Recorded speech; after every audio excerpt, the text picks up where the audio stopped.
We're at the Rose Garden in Portland, Oregon, where tonight the USA Junior National Select Team takes on the world's best 19-year-old or younger stars in the 2011 Nike Hoop Summit. Since 1995, the Nike Hoop Summit has showcased some of the brightest future collegiate and professional stars. A fresh-faced Kevin Garnett, an 18-year-old French guard named Tony Parker, future Atlanta Hawk Josh Smith, then a year later Tyler Hansbrough. In 2005, Kevin Durant. DeMar DeRozan starred for the USA in 08, while France's Alexis Ajinka dominated inside. In 2009, John Wall ran point for USA, but Serbia's Milan Makban led the world to victory. And last year, future North Carolina Tar Heel Harrison Barnes and upcoming Ohio State Buckeye Jared Sullinger combined to lead a furious fourth-quarter comeback in Team USA's 4-point win. So who will star tonight in Portland? Perhaps 2011 Naismith High School Player of the Year, Austin Rivers from Winter Park High School in Florida. North Carolina Tar Heel bound James McAdoo from Virginia.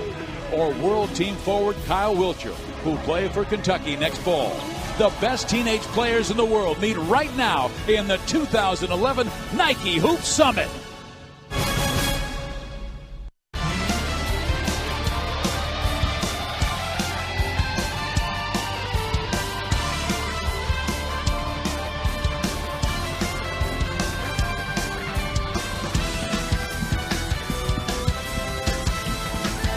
Welcome to Portland, Oregon and the Rose Garden for the 14th annual Nike Hoop Summit. It's the USA Junior National Select Team against the World Team. Hi, everybody. I'm Steve Fiziak. This is a gentleman, the all-time winningest coach in Oregon history and three-time gold medal winning coach for Team USA, Ernie Kent. Ernie, tonight we'll see young men who will be making a major impression on the college level and soon the NBA. Well, and I can hardly wait because you've got some exceptional players on the floor, and they've done an outstanding job the last couple of days of getting ready for this basketball game. How about the All-American Austin Rivers? He comes from great bloodlines. His father, Doc, is the coach of the Boston Celtics, and this is a guy who can really play. Well, the thing I like about him from a coaching perspective is he works so hard. His aspirations would be the best high school player in the country. Next stop, best collegiate player. Next stop, he wants to be the best NBA player. So he is driven to succeed. He pushes himself extremely hard. He deserves all the accolades he's gotten this year. As you look at his scouting report, the thing that stands out to me, advanced skill level. That tells you somebody that can pass, dribble, and shoot the basketball, and he has a great basketball IQ as well, too. He was the Naismith Player of the Year, but the Gatorade Player of the Year is Brad Beal from the state of Missouri, and this guy has great skills. Well, he certainly does. He's a young man, again, that has a very efficient basketball game. And what I mean by that, he can beat you in a number of ways. He scored well over 33 points a game in high school, but he can do it off a jump shot. He plays defense. He goes to the hole extremely hard. He can put it on the floor and get by people. And obviously in the open court, he's a human highlight film as he dunks with the best of them. Brad Beal is going to make those Gator fans extremely happy there in Florida. Well, let's meet Brad Beal, who's with our Rebecca Harlow. Thanks, Steve. All right, Brad, two-time MVP and world champion with your two USA teams already. You haven't even graduated from high school yet. How'd that prepare you to become the Gatorade Player of the Year? I believe it did a lot for me, really, because my teammates helped me a lot. Without them, I wouldn't have got the MVP because they put me in situations where I could score and do other things to help the team. So I just want to thank those guys, really. And as far as the Gatorade Player of the Year, I believe that's probably one of the biggest reasons why I won the award, really, because it's the USA team, and not too many people play for the team. So I believe that's probably one of the biggest achievements that the committee would have considered. In international competition, you're undefeated. How important is a victory tonight for Team USA against this team? It's very important. I want to continue the streak. Me and several other guys that were on the same team for the past 2 years. So Coach Sutton told us before, he told me yesterday, he said we never lost to an international team before. And I thought about it and it was true. So, I just want to come out here and just try to win this game and try to keep our streak going. Good luck tonight. Thank you. Thank you very much, Rebecca. How about the world team? There's a young man by the name of Kyle Wiltjer. He's from Canada, but played at Portland Jesuit High School, led them to 3 state championships. He might have the biggest crowd support. Well, if you remember a few years back, the NBA looked for that 6'9" guy who could shoot the three, spread the floor. He was skilled. He could put it down, make passes. Well, that's Kyle Wiltjer. He does a little bit of everything. Excellent skill set as you see him here hitting the game winner against Argentina in the World Championships. This is a very skilled, smart basketball player. And what jumps out on that screen right there, the superior court awareness. He really understands and he can see the game. It's the absolute best in the world at 19 and under against the United States best in the world as well. They are fantastic. We'll meet the kids and then tip off the 2011 Nike Hoop Summit. I'm Kevin Love, and you're watching the Nike Hoop Summit.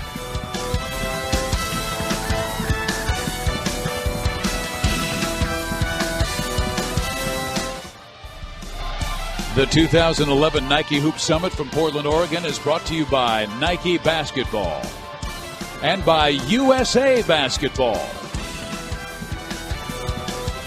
Welcome back to Portland for the Nike Hoop Summit. The best 19 and under players in the world meet the best in the United States. Now let's meet Team USA presented by Nike. Quinn Cook, PG County, Maryland. Point guard.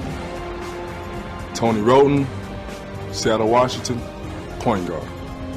Marcus Teague, Indianapolis, Indiana, point guard. Adonis Thomas, Memphis, Tennessee, small forward. Bradley Beal, St. Louis, Missouri, shooting guard. Mike Gilchrist, Ken, New Jersey, forward. Anthony Davis, Chicago, Illinois, power forward. Austin Rivers, Winter Park, Florida, combo guard.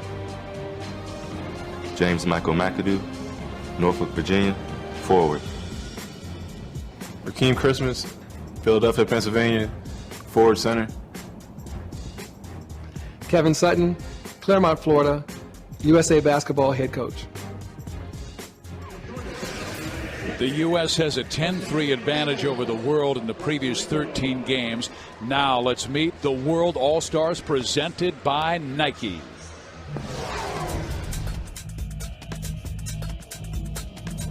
Kevin Pangos, Canada, point guard.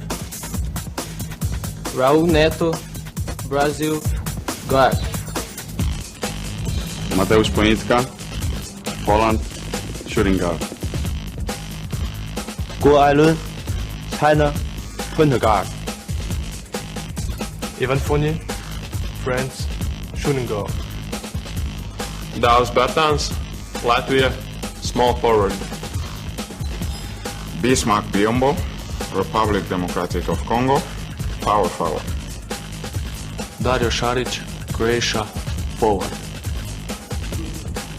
Kyle Wiltjer, Canada, forward. Przemysław Karnowski, Poland, center. Lucas Riva, Brazil, center. Marin Sedlacek, Serbia, assistant coach of the world team. Roy Rana, Canada, world team head coach.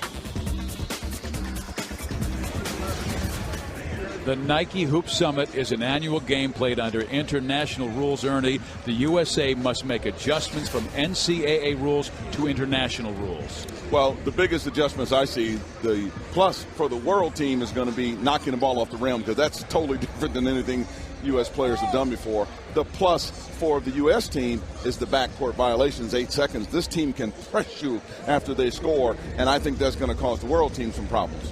We watched practices the last couple of days, and Tony Roten and Marcus Teague can flat out play defense. And there is Austin Rivers, a tremendous player who's been an All-American from Winter Park, Florida, going to Duke. And his father obviously has the Boston Celtics in the NBA playoffs. Here's a look at the starting lineups. Fournier, Wiltjer, Biyombo, Ponitka, and Pangos going for the world team. McAdoo, Davis, Beal, and Rivers and Teague. Here we go from Portland, Oregon.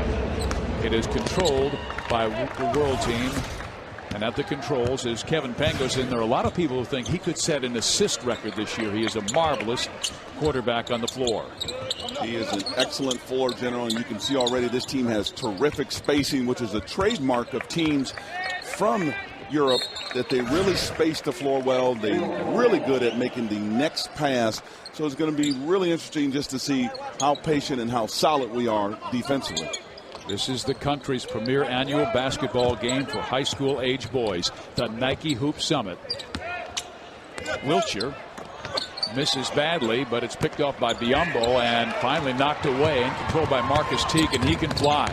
Teague all the way, cannot score. There's Anthony Davis losing the basketball and getting it back, and it's slapped around and controlled by Pangos, who'll be playing his college ball at Gonzaga next year. Ponitka outside hits the three. Well, you're going to see Ponitka, and you're going to be hearing that name quite a bit because he is one of the best shooters in the world. He can just flat out fill it up. Mariusz Ponitka from Warsaw, Poland. He's just 17 years old. On the drive, this is Austin Rivers, misses the shot. And it is out of bounds to the world team, who has the early 3-0 lead. USA in this game is going to want to transition, and they're going to want to score. It gives them an opportunity, obviously, on dead balls, too, to set up the press, because that's when they're going to be at their best. They can use their length, their athleticism to get to the basket, whereas the world team, they want to keep this game in the half court as much as possible. They were able to get it into the front court with 2 seconds to spare.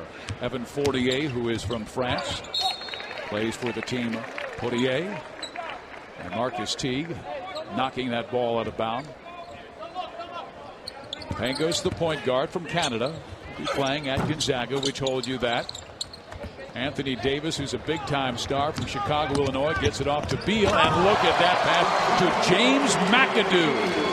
Transition basketball is when this USA team is going to be at its best, because, again, their length, their athleticism, they're much quicker, much more explosive in the open court than the world team.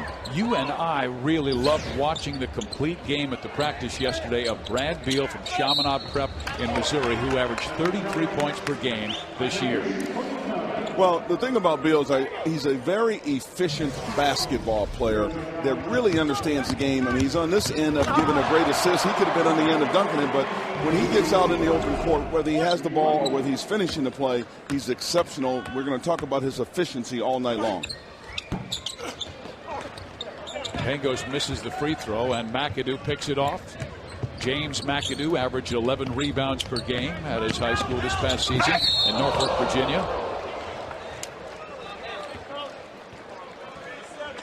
Biyombo came across that lane extremely quick. He is a big man that has great feet, great athleticism. He's very explosive to the basketball, as you see there. Let's keep an eye on him, because he's another one that has the NBA scouts talking about. He's a raw athlete, but very, very quick and explosive. And he has put his name in the NBA draft. Bismack Biyombo. Meantime, Austin Rivers drops the free throw, and USA now within one of the world team in the opening quarter.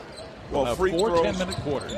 Free throws, you're going to get a chance to see this full court press. I think they're going to really disrupt the world team, because that's where the quickness of USA really gets an opportunity to be on displays when they can put the press on them. And we have 3 officials with international backgrounds: Anthony Jordan from the United States, Jose Carrion from Puerto Rico, and Mike Thompson from Canada. Pangos goes no to Wiltjer, who played in Oregon but is from Canada. Davis picks up his miss. Wiltjer takes one of his future teammates to the hole that time in Davis. Both of them are going to be Kentucky Wildcats. And this has been a challenge, because we saw Austin Rivers twice at practice yesterday catch the ball on the wing, and when he caught it, he was out of bounds, and he makes that mistake here in the first quarter. Well, not only Austin Rivers, but I saw a couple of players that did that yesterday. So again, it's going to be an adjustment for them, the three-point line, and realizing that the corners are a little bit shorter than what they're used to. Canada's Pangos with the basketball, looking for the three, and misses short. Picks off the loose ball and resets the offense, and Teague will pick him up defensively. The world team runs a lot of screening action. You'll see them in ball screens. Pangos is a very heady, smart point guard. It's going to be another one of those great guards headed to Gonzaga that can control a team. He really understands time and shot situation. Very well schooled at the point guard position. And Kevin is a young man who helped Canada win the bronze at the under-17 in Germany last year for Roy Rana, who is the coach today. And a lot of people talking about the improvement both by Canada and Poland at the World Championships. I think you see a great opportunity to understand just how different countries, they develop their players. And here comes a rise in talent in both Canada and Poland that's going to give them an opportunity to compete on the world stage with some excellent athletes and skilled basketball players right now. The world team has 11 players from 8 different countries across 4 continents, and they're filled with players owning a great deal of international basketball experience. 5 different geographic zones are represented: Africa, the Americas, Asia, Europe, Oceania. Right now, the U.S. has the basketball. Tony Roten in the game now, the left-hander who's going to play for Lorenzo Romar at Washington next year, and he drives to the basket and has the ball knocked out of bounds.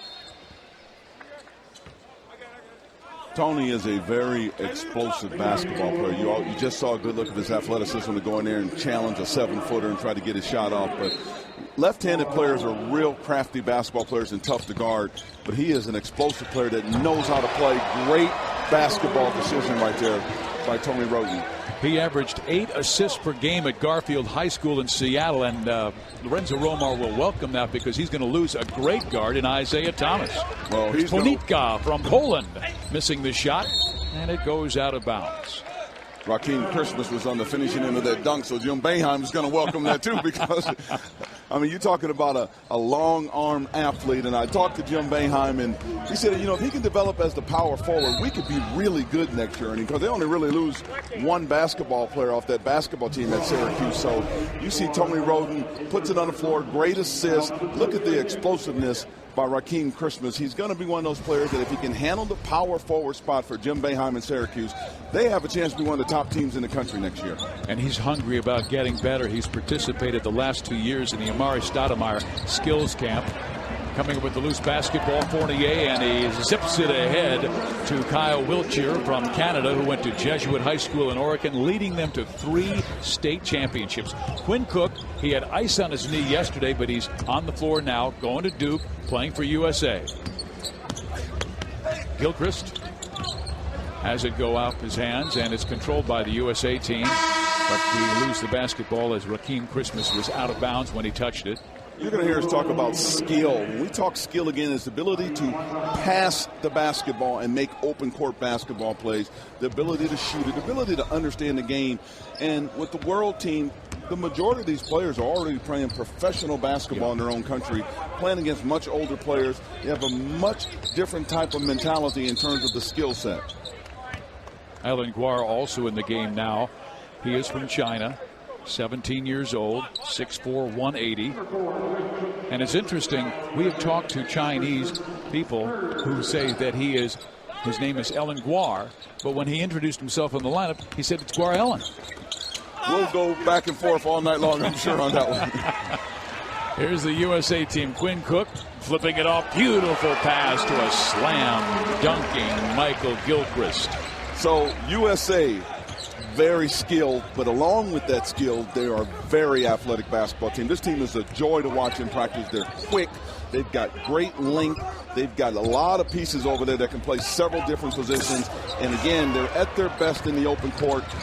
Don't blink because you're going to miss something spectacular, because this is a very good young basketball team. How about the quick hands by Tony Roten, who led that steal? And now a miss picked up by Gilchrist, who lays it up and in. Michael Gilchrist, who will be playing his college basketball at Kentucky next year out of St. Patrick High School in Somerdale, New Jersey. Let's talk a little bit about Michael Gilchrist, because he's an all-around basketball player. He can defend. He's a great offensive rebounder. He finishes at the hole extremely well. He's got a little quick mid-range game on him. But I just like this USA team where they can get out, run, and in the big-time dunk here, this team is a highlight waiting to happen.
Welcome back to the Nike Hoop Summit. The U.S. by 1 over the World Team in last year's Nike Hoop Summit game.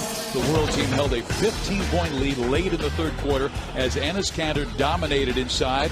The Turkish center scored a Nike Hoop Summit game record 34 points and grabbed 13 rebounds. But Team USA roared back on the heels of future North Carolina Tar Heel Harrison Barnes.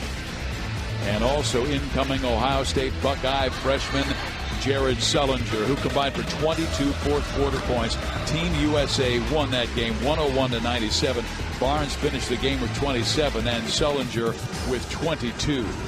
Let's go to Rebecca Harlow, who's with Austin Rivers. Austin gets his start tonight, but no surprise there. You know the big stage. His father, Doc Rivers, you said you've learned more from him off the court. What's he taught you? I'm just to never settle in life. You know, a lot of times kids get caught up in their achievements when young and stop working hard and don't end up making it. So basically, he just taught me to never settle and keep my head up, stay hungry and humble, and keep working. You were originally committed to Florida, but now you're going to Duke. What made you change your mind? Basically, you know, I love Florida, but I just felt like Duke had a better opportunity for me there, so I just decommitted, and I got a great relationship with Coach K and the staff there, and they believed in me that I could do big things there, so I committed. You played on the under-18 team with Kyrie Irving. How excited are you to get out there with him next season? Well, unfortunately, I won't be able to because he declared for the draft, but I'll be very excited to play at Duke next year. We have some great players coming in with me and great players there already, so we're going to be good. He's certainly going to make an impact next season, guys. They lose 2 seniors. Good luck to you. Thank you. Thank you. Thank you very much, Rebecca. And Austin Rivers comes from an athletic family. Of course, his father, Doc, was a great star at Marquette and then later in the NBA and also on that 82 men's senior team. There he is. Well, he was a very good basketball player, and obviously he's a very good basketball coach, been head coach of the Boston Celtics. But I really like the mentality of Austin because he's just got all the right answers, but he does the work to have all the right answers, Steve. Very smart, very talented, but he works extremely hard, and obviously he has the bar set pretty high for himself. Shot clock violation against the USA team, and there's their coach, Kevin Sutton, who served 3 times as a USA assistant coach and 24 years of coaching experiences, 10 with the legendary prep coach, Stu Vetter. So Kevin gets the call, and his team right now has an 11-9 lead over the World. Right now in the game for the World Team is Davis Bartans, and we were watching him shoot, and he can really fire it up. He's a 6'7", 205-pound, 18-year-old young man from Latvia. Well, you got a goaltending on the play right there, but I'm going to tell you right now, this World Team has to make an adjustment because the athleticism of the USA is really causing them some problems inside, and it's really giving them an opportunity to get out and run. And obviously this is the goaltend here, but I like the way that they are attacking the basket, this USA team, because their athleticism is at its fullest when they can put it on the floor, go to the hole, and put the pressure on this World Team to defend them. Here's the youngest player playing in this game, and he is a marvelous star by the name of Dario Saric. 6'9" player from Croatia, who yesterday was his birthday and he turned 17, and his teammates gave him a gift. It was an autographed Magic Johnson jersey, and he was thrilled to receive it. I was in the room when he received it, and he had the biggest smile on his face. They sang happy birthday. So you're talking about players from all over the world coming together, and for that moment it showed their team chemistry and camaraderie, and that's what these world championships will do for you. Great block by Gilchrist on the 7-foot Lucas Riva.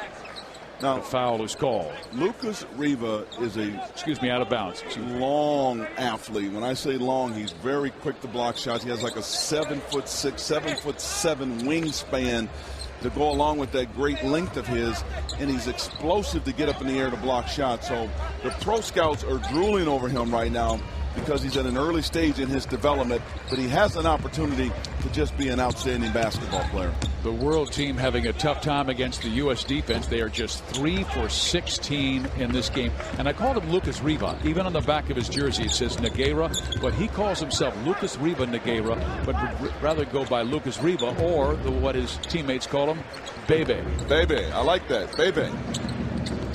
The Brazilians like to go with one word for their name. USA is doing a good job of getting up the line on defense, causing a lot of problems for the world team. Their athleticism, their length. Defensively, they're just outstanding right now, putting the pressure on them. World team 3 for 17. Teague with a floater, can't go. But there's the rebound, and a foul will be called against the World. Now, the World team, even though they're 3 for 17, they've got to feel good about the fact they're only trailing by 4. Well, they can feel good, and the World team is an all-star team. Obviously, it's not like Argentina or Spain, their national teams. Roy Rana has done a good job with an all-star basketball team, but they don't have as many sets that they would have if they were playing for their own national team. So in the past, where maybe USA has gone over and played some of the national tournaments and have struggled with teams running 15 different plays and being able to execute to the second, third, fourth option, this team only has about 5 or 6 plays. So pressure defense that's applied by USA right now is really disrupting this World team on the offensive end of the floor. Bradley Beal misses the second foul shot, and it goes out of bounds to the World team. We told you that the U.S. owns a 10-3 advantage in the Nike Hoop Summit Series. The World team won in 1996, 98, and then 2 years ago in 2009 when they had a record 11,246 here at the Rose Guard. Foul was called inside against the U.S. team, and this will send Raul Neto to the line from Brazil. Anytime the USA can get a bucket, anytime there is a dead ball and they have an opportunity to set up their press, they're going to wear on this World team throughout the course of the game. Their athleticism, their length is going to start to disrupt them, and you're going to see that they're going to have more and more difficulty getting the ball up and down the floor versus that press. So the key is to score so they can set it up, and obviously any dead ball situations, Coach Sutton will definitely put them in the press. Neto makes 1 of 2. He helped Brazil to the silver medal last in the America's under-18 championships, averaging over 15 points per game. And the World team comes out with a little 2-2-1 full court press and falling back into the 2-3 zone. Now, this is really going to test the skill level of USA. They're great at running up and down the floor, making basketball plays, showing off that athleticism. Well, now it's going to show off their ability to understand how to attack a zone defense. And right on cue, great assist and great finish by Anthony Davis. I was watching the eyes of Marcus Teague, who threw it. He was waiting for Davis to break to the hoop. Here's a steal by Neto. There's that press again, though, to force him to turn the ball over. Barellen misses. Rebound controlled by James McAdoo, who will be heading to North Carolina next year. If you get an opportunity to see here, now this is a pretty good 2-3 zone defense. You can see on the floor there the defense there. And what happens in this, they run a little dummy motion, and you can see the alley-oop pass over the top. And this is an excellent read on the USA's part. Anthony Davis, how athletic is he? His head almost hit the rim on that play, but it's a great execution and shows you how to attack the 2-3 zone with a little bit of dummy motion, as we call it, on the weak side, and come back with the dunk over the top.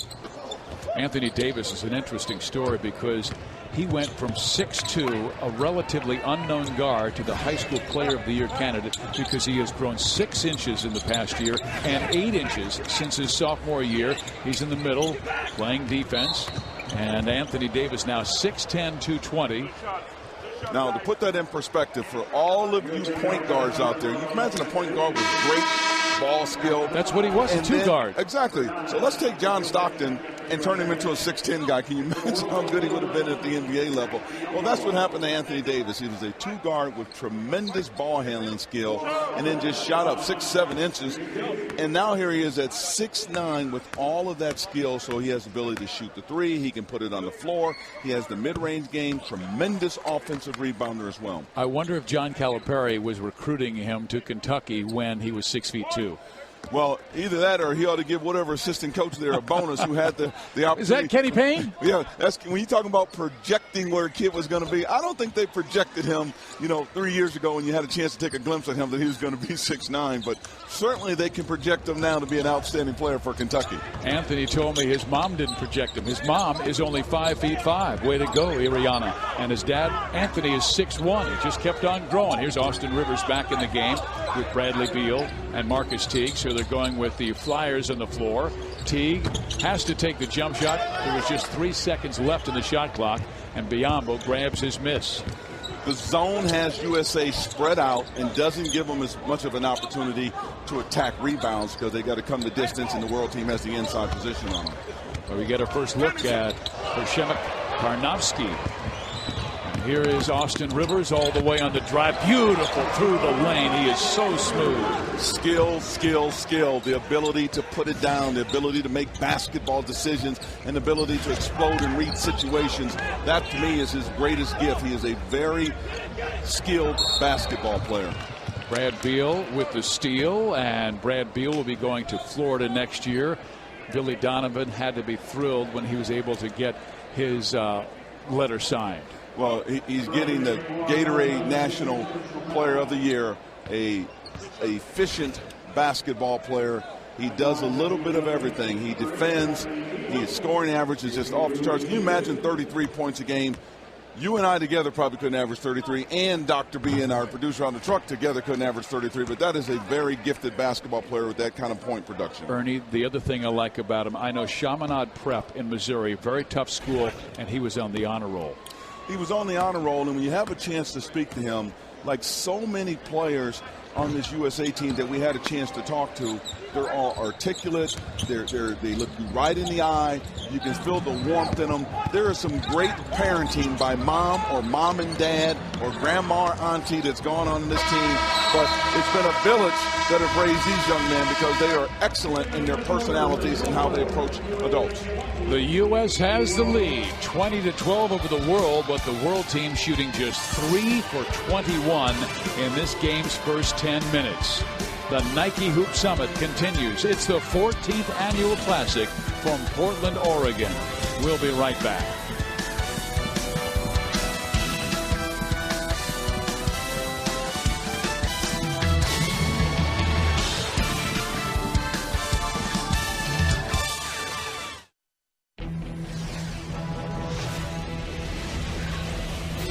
Welcome back to the 14th annual Nike Hoop Summit. The USA team leads 20-12 over the world team. And some of the stars who have played in this game in the past, well, there's Rudy Fernandez and Gerald Wallace and Nicholas Batum. He played in the Classic a few years ago. And Andre Miller. Let's go to Rebecca Harlow, who's been a great coach from the past and also works for Nike. George Raveling. Global director for Nike. Now, one of your jobs right now is to go all over the world, find the best talent. How did you put this world team together specifically? Well, we have a cadre of people all over the globe that help us with ID functions. We also have a variety of events that allow us to continually monitor skilled elite players around the globe. The United States is the only country that doesn't play under the FIBA rules. So how important is it for these U.S. kids to be going up against these world teams? Well, I think it familiarizes them, number one, with the international FIBA rules. The rest of the world plays under the FIBA rules. Number two, I think it gives them an idea of how the gap is closing between the United States and the rest of the world in basketball. Thanks for joining us, George. And George has been so influential in the world of basketball. He's been in charge of all 11 teams, guys, so he's been scouting talent for a very long time now. Thank you very much, Rebecca. Meantime, Neto goes inside and scores, and Raul with the basket cuts USA's lead to 6, but they push it back to 8. Anthony Davis, that smooth player who's heading to Kentucky. Kyle Wiltjer, who was also going to Kentucky out of Portland Jesuit High School, led that school to 3 straight state championships. First time that's been done. Here's Neto. And down low, trying to go to Biyombo, who's from the Democratic Republic of the Congo. Well, right now, the world team's going to make some adjustments because that first quarter, what was on display was the USA's defense. Up the line defense, pressure defense, their athleticism. They blocked a ton of shots.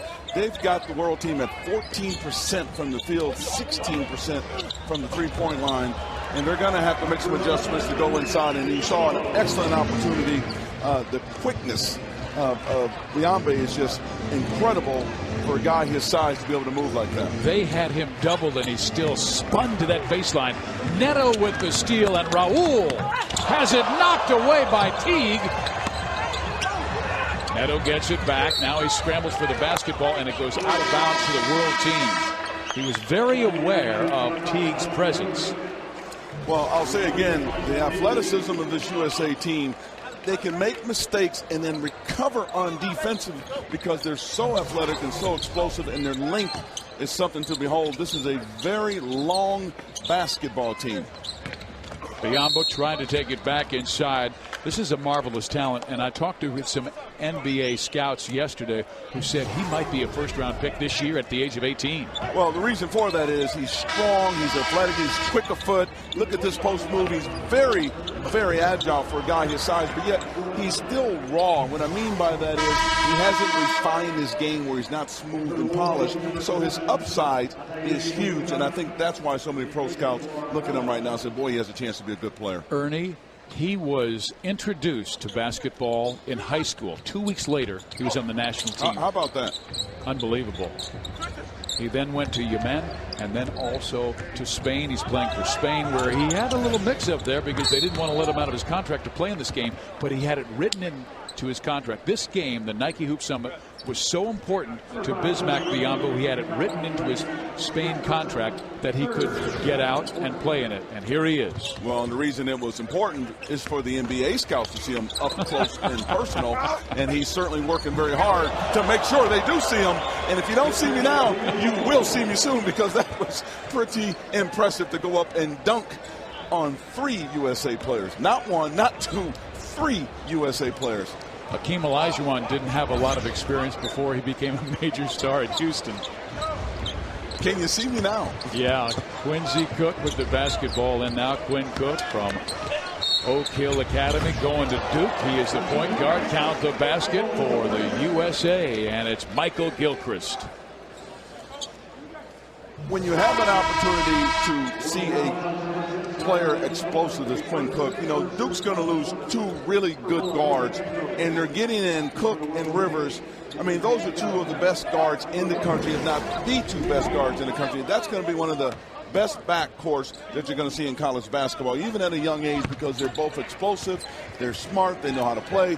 Cook is more of a quarterback type, really understands how to share the basketball and get everybody else involved. Rivers can do it all. Score, quarterback a team, lead a team. Both of them have outstanding leadership characteristics and excellent in the classroom. Pangos has it stripped, and here's Quinn Cook from the baseline left scoring, and USC is now up by 9 with 7:40 to go in the first half. And here comes the press again. They're going to cost this world team a lot of problems, and I want to go back again and make an emphasis on that, because there's a lot of young kids out there that'll look at this game and say, wow, those are great athletes and they have a chance to get to the NBA. There's a lot of great student athletes on the floor, and 2 of the best ones are Cook and Rivers. One of the 2 best players in the country are 2 of the best student athletes in the country as well.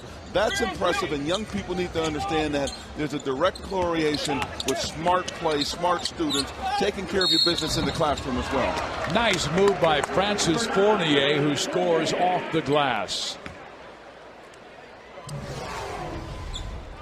Fournier puts it down, he drives. How about the little step through crossover move there off the glass? I really like him. The scouting report of him says he's going to be another young, skilled shooting player. Needs to get a little bit more foot speed on the defensive end of the floor. And obviously his body needs to get bigger and stronger, but he has a nice skill set. He really understands how to play. And now the world team comes right back in their 2-2-1 full court press to see if the USA can kind of turn the ball over, knowing they only have 8 seconds to get it over. Gilchrist gets it forecourt. Cook gets it to a teammate, and Tony Roten is fouled and slammed to the turf. Tony Roten quickly up, and he'll be moving. I was talking with Tony, who will be heading to the Washington Huskies next year, and he is thrilled to be playing for Lorenzo Romar because he loves the style that Coach Romar plays, and this is a guy with tremendous skills in his background. How about this, fans? 2 weeks ago, the principal at his high school, who's also into track and field, said, would really like you to go out for the track team. Tony Roten ran a 10.78 100 meters, which is the fastest time in the state. He's been in track and field 2 weeks, and he's got the best in the state. How about that? Athlete. That's what that is. I talked to Lorenzo Romar at the Final Four, and You know, he said, Ernie, he brings so much energy to the floor. And when you think about that crowd and that environment up there at Washington and putting a player like that loves to feed off that crowd, he gets everybody involved in the game. He really understands it as well. He's going to be another player, and they're going to need him with Isaiah Thomas leading up there, Benoit Overton leading their program. He's going to do a lot to replace those two players because of his athleticism, understanding of the game, and the way he gives so much energy when he's on the floor. Coach Romar does a great job at bringing the family atmosphere to his basketball team, and that's another aspect of Tony Roten. He wants to be part of that Husky family. Here we have the ball knocked out of bounds as USA has a 6-point lead over the world team. Roten on the floor. He injured his knee as a junior, and he was playing high school football. He was a safety wide receiver. He told me that he injured it playing football, but he's at 100% now. He's at 100%, and he wants to be a point guard, which is going to be his natural position if he has a chance. How about Abdul Gadi? Abdul Gadi and him are going to be great together because they both have good point guard skills. They understand. They think pass first. They both can score if you need for them to. So you're talking about two players that are going to be able to feed off of each other. Gotti brings it up. Roten's going to be the scorer. Roten brings it up. Gotti's going to be the scorer. So they're going to have an excellent opportunity to have one of the best backcourts in the West. Pac-10 improving to the Pac-12 as they're welcoming in Utah and Colorado in the future. Wiltjer goes to the sideline right now from three-point range. World team is just 1 for 7. USA has not made a basket from three-point range. They're 0 for 4. Pangos trying the three and knocks it down. Coach Mark View has to like that, as Pangos will be heading to Gonzaga next year. Well, he's going to like it because Pangos is a pure shooter. He says his idol is John Stockton, and he's looking forward to coming up there and being able to, wow, look at what that play. What a pass by Roten to Anthony Davis.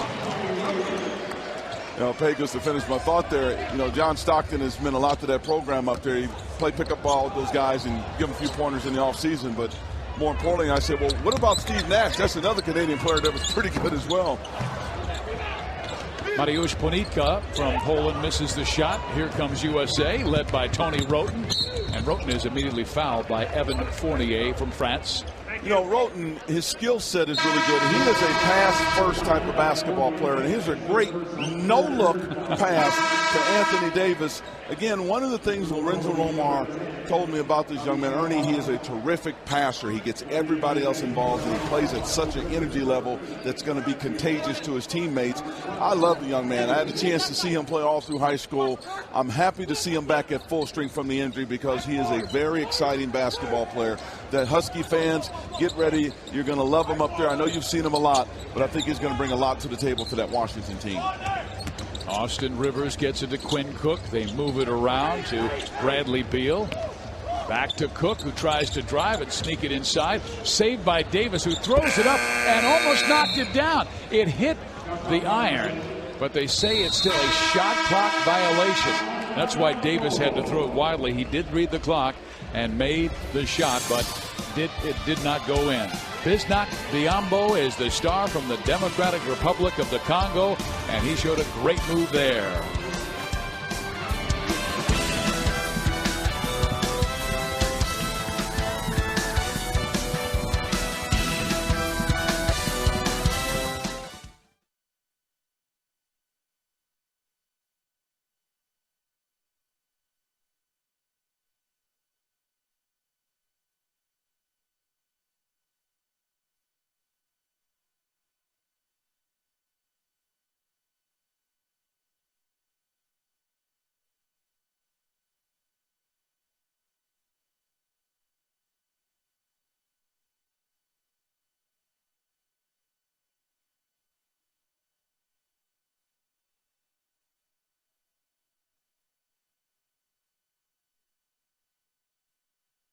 You know, once I got here, I was like, "What is this? Is really bigger than I thought," and you know, it was really.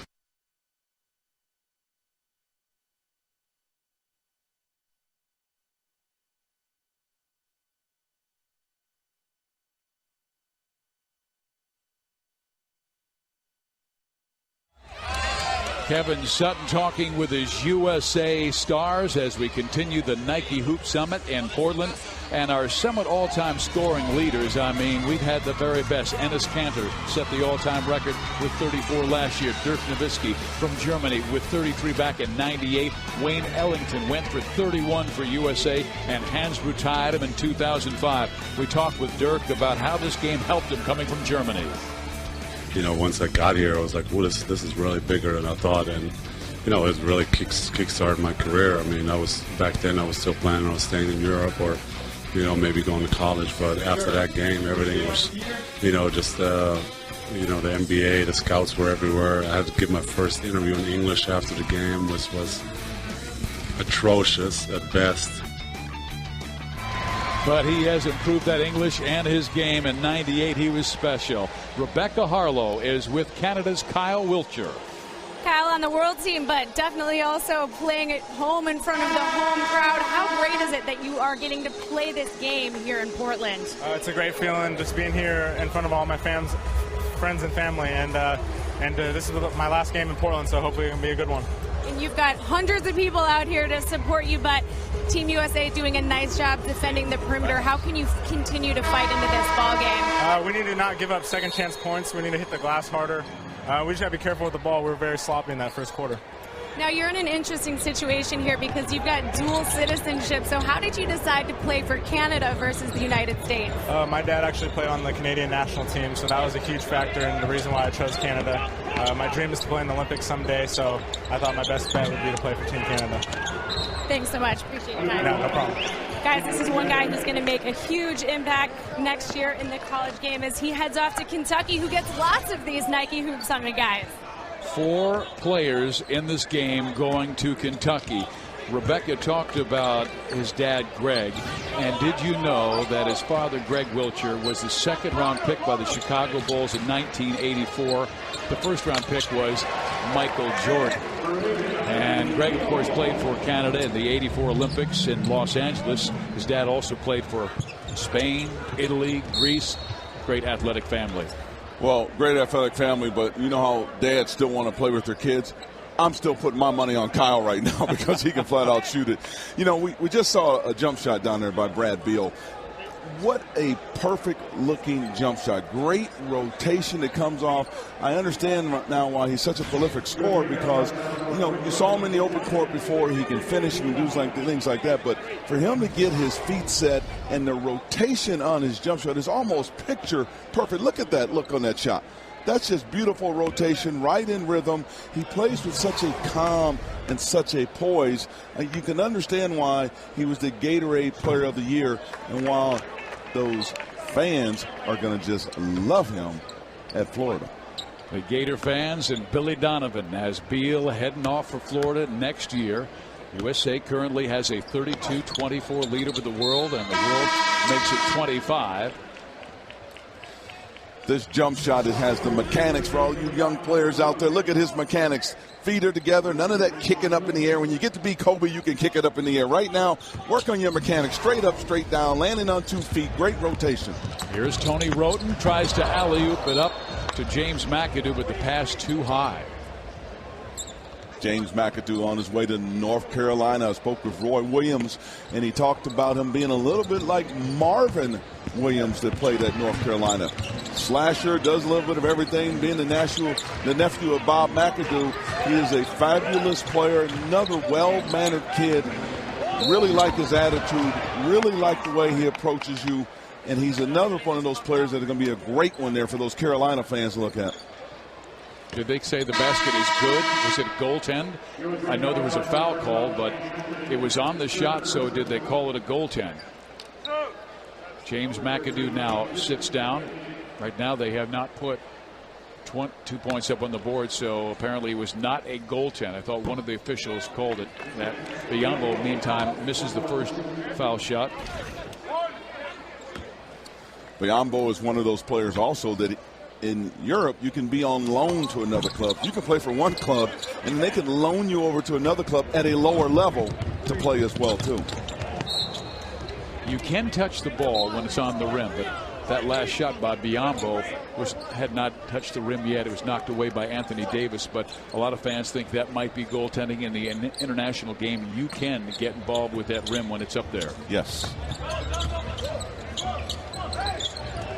Rivers, 4-3, knocks it down. You know, the world team continues to stay in that zone, and they're trying to neutralize some of the athleticism on the floor. The old thing, if you can't guard quickness, try to zone quickness and get it to stand around. But this USA team with Beals, Rivers, they can really shoot the basketball, and they're going to stretch that zone and open up the driving lanes again to go attack the basket, and you show off that athleticism. And Austin is a terrific shooter. He shot a blistering 60% from three-point range, 21 for 35 in the USA's under-18 gold medal championship last year. A record 35 points and a record 9 three-pointers. Wow. Right now, world team is not making them from the field or the free throw line. They are 7 for 13 from the line and 8 for 33, a miserable 24% from the field. Now 50% from the line, and coming with a loose basketball is Anthony Davis. Ahead to Tony Roten, the ultra-quick point guard from Seattle. Moves it inside to Christmas. Great pass, but he could not finish. Pangos. Finally, they get a good look, and it's Šarić from Croatia. Now, I want to talk about both plays because Tony Roten sees the game at a different level. When you talk about an opportunity that somebody has tremendous feel, he sees things that the normal basketball player doesn't see, and that's why he was able to make that pass. Going the other direction, you saw a world team that the ball, I don't think it hit the floor because their passing was so exceptional in 3 passes, and they get a layup. Anthony Davis has it knocked away. There's Rivers off the glass and good. And we will have a substitution as Šarić will go out. Wiltjer will come in. Let's take a look at that pass. Well, again, when you talk about the different skill sets of different players, and some guys can, you know, they dribble really well, they shoot very well, but very rarely you have players that can shoot it, can dribble it, they can field, they can do a number of things. But look at this pass here. He has an opportunity to be a terrific player at the collegiate level because Washington has a lot of finishers all over the floor. They have guys that can dunk the ball. They're going to have guys that can knock down threes with their personnel. With Roten getting them, he gives them an opportunity to make basketball plays, and certainly with the world team coming back the other way. You're talking about the old Celtics where they used to fast break down the floor and the ball never hit the floor. The Celtics. How about the old Golden State Warriors with Run DMC where it's just pass, pass, pass, layup. That's what that looked like with that world team. That is a very skilled basketball team as well. Mullen, Hardaway, and Richmond. Well, coming up at halftime, be sure to stay with us. We'll check in with the final score for scores and highlights. We'll hear from NBA All-Star Kevin Love talking about his experience playing in the 2007 Nike Hoop Summit game. And we'll chat live with USA Basketball Men's National Team Director. That's coming up at halftime. The Nike Hoop Summit halftime report. USA currently leads by 10 with 2:22 remaining in the first half. Rivers on the floor with Roten, Beal, Davis, and Rakeem Christmas. This is a guy who lit it up yesterday, Bartons, but having a difficult time getting it down here. Well, gets it back and throws it away. It's one thing to light it up in practice. Yes. It's another thing to light it up when the people get in the arena and the pressure gets on you and the defense is there. And I think, again, when you look at the number of NBA scouts that are in the arena, they want to see how these players perform under the bright lights because a lot of players play well in practice. But when it's game time, who's the gamer? Who can step up to center stage and perform when the pressure's on and the people are here in a game situation? Bradley Beal on the drive. Can't get it to fall, and it's claimed by the ultra-tall Lucas Riva Nogueira, a 7'1", 225-pound, 18-year-old player from Brazil. Canada's Wiltjer with it, working with another Canadian, Kevin Pangos. They're on the national team together. 5 seconds left in the shot clock. Kevin with the pull-up and has it blocked. Roten runs the point. He's a big point guard at 6'4", 205 pounds, and throws it away. Well, what he needs to do is shoot the ball a little bit, too, because that time he had an opportunity to shoot it. Because pretty soon, if you're just going to be someone that makes plays, defensively, I'm going to play you for your pass. Great pass by Roten to Davis for the slam. And we've got a timeout called by Roy Reyna. He does not like what he's seen from the world team, who trails by 12 with less than a minute to play in the first half. Excellent basketball game so far for USA. They're very good at turning you over from the defensive end of the floor and then getting out and finishing on the offensive end of the floor. Their pressure defense is really disrupted this world team right now. This world team is a team that needs to play in rhythm. If you allow them to extra pass you, drive, kick, swing, drive, kick, swing, then they're very good. But the pressure has disrupted that all right so far. 4 assists for Roten. Well, in the 2000s Nike Hoop Summit game played in Indianapolis, French point guard and future NBA All-Star Tony Parker scored 20 points, impressing San Antonio Spurs scouts. The Nike Hoop Summit basically put me on the map. After that game, they followed me the next year, my whole year in Paris. And after that second year in Paris, that's when I got drafted.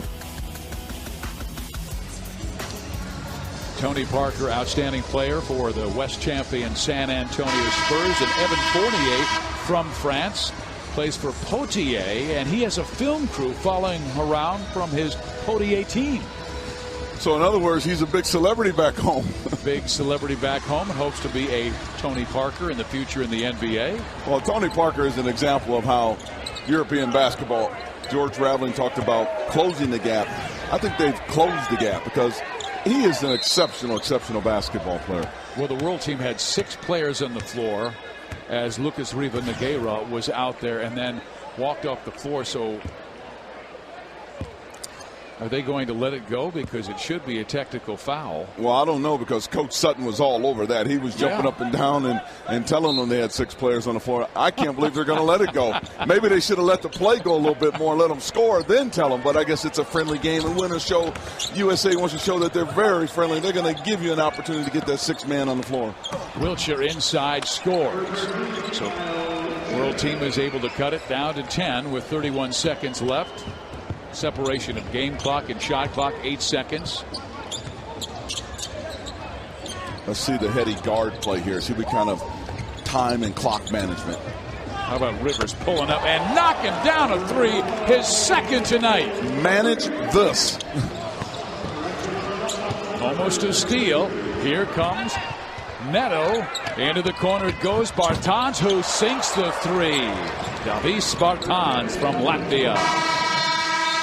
That'll do it for the first half, but USA has the lead by 11 points, 42-31. And it was well played, particularly by the Americans, as they were able to defend well, force a lot of turnovers, and also deny the world team from shooting the ball well. They were 11 for 41, 27%, so great defense for the U.S. Stars. Well, the defense, because of the length and the size, is pretty pressure. Let's go to Rebecca Harlow, who's with Coach Kevin Sutton. Coach, the world team shooting just 26%. What do you like about your man-to-man defense? We've seen a lot of pressure from them. Well, it's important for us to play solid man-to-man defense. We talked about that all week long. We talked about coming in here and hanging our hat on defense. All these kids are very talented. They can score, but it's about us playing defense. So we talk about that in the beginning of the game, and they're doing a great job. We're doing a great job with that. You guys are doing a nice job in transition as well. You're coaching the best players in this country. How do you decide who do you want to put on the floor? Well, it's difficult. That's why I have assistant coaches. So I just try to get as many of them in there as I possibly can. You know, sometimes I try to go with the guys who are playing well together. Thanks so much. Congratulations. Thank you. Appreciate it. You guys, a great example of not knowing who to put on the floor and everyone participating. Gilchrist leading the way with 10 points for Team USA, Fizz. And also Austin Rivers with 12. Tony Roten with 4 assists. We've got scores and highlights when we come back at the Nike Hoop Summit.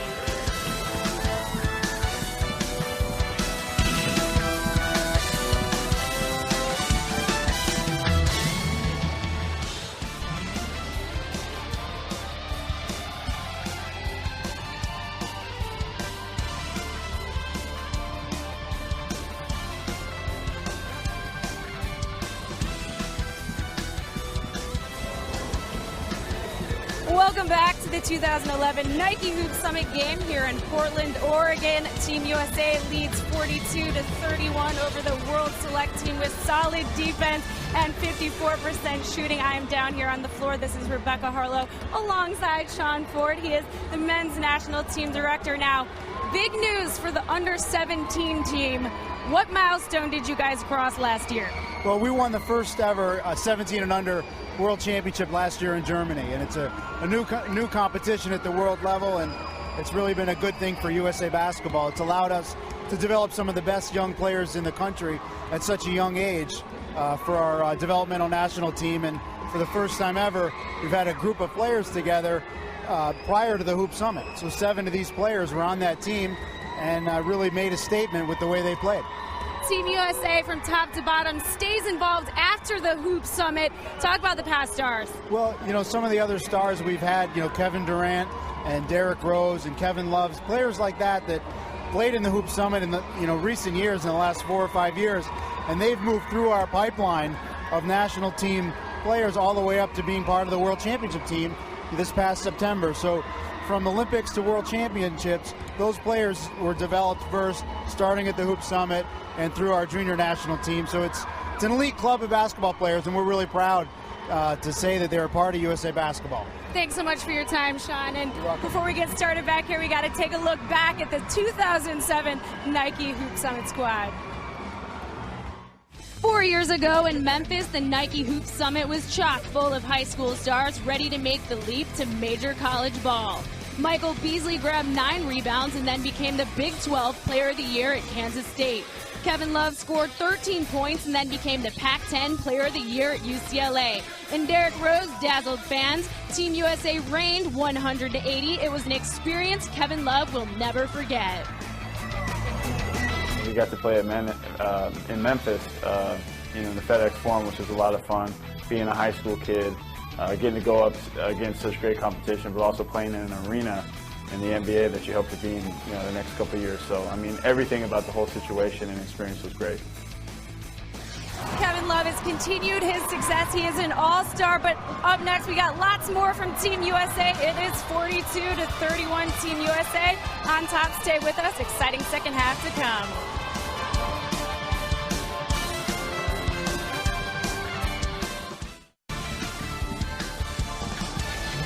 Welcome back to the 14th annual Nike Hoop Summit as the USA Stars lead the world team 42-31. Steve Physiok along with Ernie Kent. The big difference in the game, Ernie, is speed and defense, particularly from the backcourt led by guys like Austin Rivers, who's going to Duke. Well, it's speed and athleticism and length and quickness and smarts, too, because this is an exceptional basketball player. His IQ is just tremendous. You see him in the open court, split defenders, get to the hole and finish. That's impressive. And then he comes back and he gets the skip pass, jump shot, knocks it down. That's impressive as well, too. And then one more time, up with a guy right in his face, pure jumper. Here's a young man that has the whole package. He's played extremely well so far in the game. And as you know, he's very camera-friendly also. 12 points, 4 of 5 from the floor. Our Nike basketball first-half stats. Look at the defense. They have stifled the world team. They've shot just 27%, 50 from the line. And the assists, 9 for the USA, 4 by Tony Wroten, who's going to Washington. Well, Tony Wroten has played extremely well, but some of that stifling defense is by that Kentucky group out there as well. Davis, outstanding shot blocker, long length. Michael Gilchrist is the whole package. I mean, he defends, he can score, he's rebounded the ball extremely well offensively, he's gotten points up. He brings an energy level to the floor that allows you to look at Gilchrist, Davis, Teague, and then let's look at the other side of the world team, Wiltjer. How about that foursome going to Kentucky? They should be the preseason #1 team in the country. They've got size, they've got talent, and when you bring back, if Terrence Jones comes back, if Knight comes back, I don't know how you beat that Kentucky team. USA tries to go at the alley-oop and misses as the ball is caught. He was out of bounds. Steve Physiok with Ernie Kent and Rebecca Harlow tonight with the Nike Hoop Summit here in Portland, Oregon. It features many of the world's best players aged 19 and under. Neto, who's from Brazil, almost loses the handle, gets it off to Kyle Wiltjer. they've had a tough time against this relentless USA defense. Well, they certainly have, and one of the things that USA was worried about is if you put the 3 bigs of USA versus the 3 bigs of World Team, the length is about the same. Oh, what a catch and score by Anthony Davis. But if you put the poundage out there, the World Team has a lot more pounds inside, and you thought it'd be more of a bang 'em, beat 'em up type of game in the paint, but really the athleticism, and you can see where this last play, Austin Rivers is going to call for this play, but Davis going to Kentucky Wildcats, get ready. You've got a foursome coming in there. That's just a highlight tape waiting to happen by either guy. That time Davis gets the finish. What impressed me is this young man has grown 8 inches in the last calendar year, yet the kind of awareness and balance that he has with that body. Well, he does, and I had an opportunity to visit with him. He's another one of those very intelligent, focused young men that wants to be great and is willing to pay the price to get there. Bismack Biyombo, who had a good first half with 7 points, or 4 points and 7 rebounds. Rebecca Harlow has a report for us. Well, guys, World Team advice here for the second half is just settle down and play with more confidence. The coaching staff saying we're getting good looks at the basket, but the speed of the game is disrupting us. So they're just saying, hey, take a step, slow down. Defensively, they're looking for more rebounds. Only 6 defensive rebounds for the World Team in the second half. So they're looking to clean up on the glass here in the second. Biyombo down the lane, Rebecca, and he scores after Davis on the other end is close to a double-double. Biyombo 6'9", runs on his toes. I mean, what an athlete. He's so fast up and down the floor. He and Lucas Riva have both declared for the NBA, so they are eligible to be drafted this year at the age of 18. Ponitka all the way inside to Kyle Wiltjer, who has it blocked. That was Kidd-Gilchrist, who had a big first half, going 4 for 4 from the field and 10 points. Kidd-Gilchrist is a very talented basketball player, and his mom Cindy should be proud of him because he's putting on a show here. I thought he got all ball on this. That was a great looking block to me, but he's one of those players that does a little bit of everything. He can defend you. He's at the head of the press. How would you like to have 6'7" athleticism at the head of your press? But he rebounds extremely well. He can score. He's the complete package, and again, another one of those very intelligent basketball players. Marcus Tees has it blocked by Biyombo. Francis Fournier down the lane, and Evan can't score. Wiltjer's there, knocked away by Anthony Davis, his 3rd block of the night. Have you ever seen a game with so many blocks? It tells you about the athleticism on both sides. Well, how about that pass? How about that play right there? You're talking about another Kentucky Wildcat. Teague is explosive in the open court. He's quick. He's got great vision. That's a behind-the-back, no-look pass right down the middle, right on the money.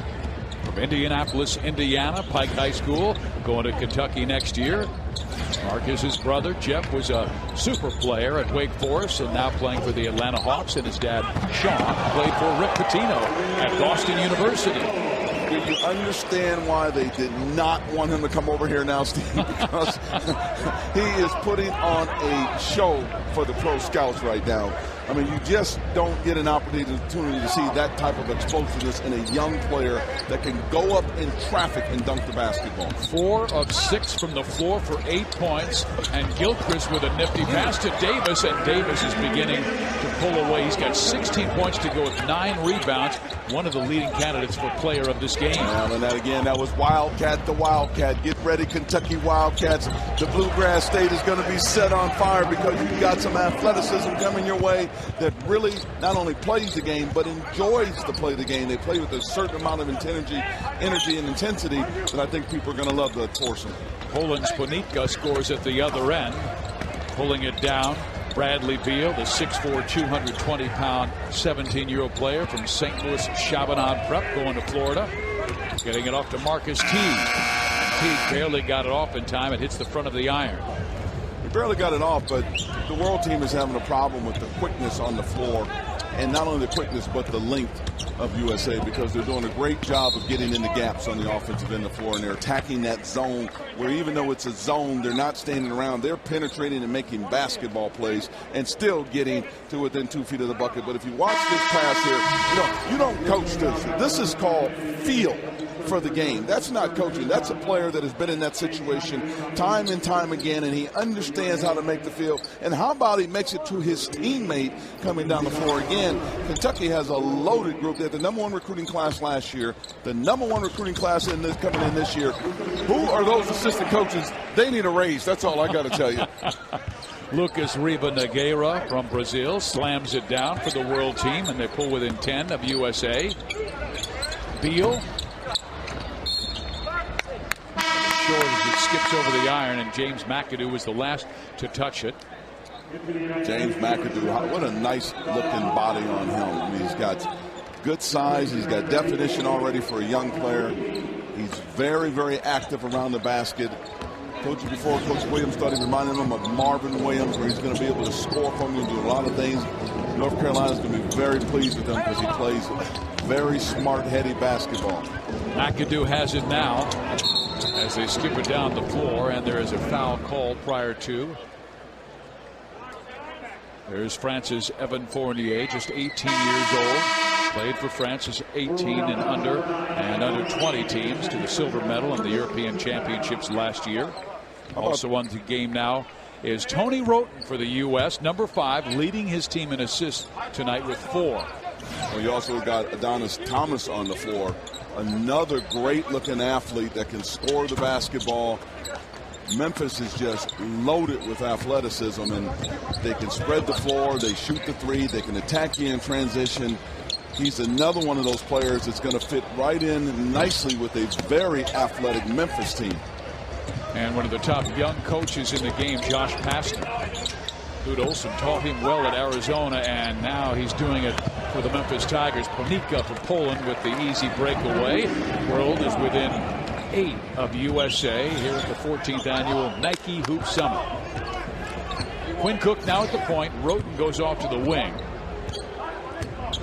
You know, the best way to play this USA team, because they have so many weapons. Alley-oop. You've got to try to take something away. And with the zone, world team is trying to take away the drives and take away the easy buckets. But as you see, they just throw it up. McAdoo goes over the top of everybody, catches and finishes. They're just so athletic. And again, we talk about length. That's when you have the long bodies, the long arms. You have length as a player. They're a very long basketball team. Strong move by Francis Fournier to cut it to 8 again. Fournier has a knack of getting to the hole. He can really put the ball down on the floor and drive. And even with the defender on him that time, he had enough savvy to break him down and get into the lane and finish the play. Tony Roten looking for an opening. A clever pass inside to the slam-dunking Rakeem Christmas. 5 assists for Roten. Neto, bounce pass to Biyombo, who is knocked down. Biyombo, I mean, when people sometimes say they look like a man, what we mean by that, he's just fully developed. His body is just strong. He's explosive around the bucket. He has great hops to get the block. What a specimen. You can understand why they really want this young man over in the country right now.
here at the Nike Hoop Summit. There are 4 Nike Hoop Summit players going to Kentucky next year. 1 is in the world team on Canada's Kyle Wiltjer.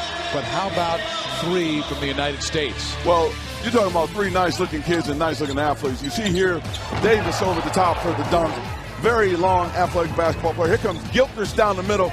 Boom, great hops, good all-around basketball player. Then again, Teague with the no-look behind pass to his teammate Davis down the middle. And let's not forget, you have Wiltjer on the other side, 4 outstanding basketball players.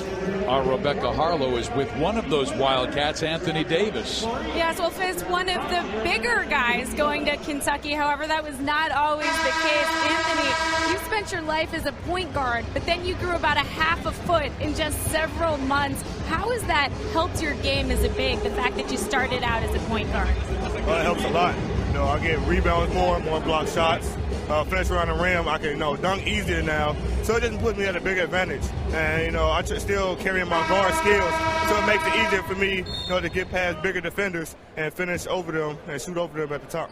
You've been able to get out in transition, but also at the same time, how have your skills on the block developed in such a short amount of time? I just try to run. My team telling me, when we get the rebound, outlet it and just run. So that's what I've been trying to do to get easy buckets.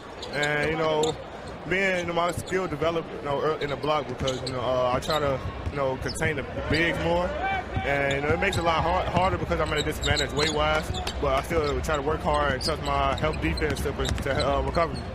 Kentucky has the best winning percentage in the history of the game. How are you 4 on this floor tonight going to continue that tradition? We're just going to come in and work hard. Our mindset is to go out there and win a game and win the championship, and that's what we're going to do. And nothing's going to change. Like, we're playing today, and we're going to play like that, in several months when we get down to Kentucky. Thank you so much.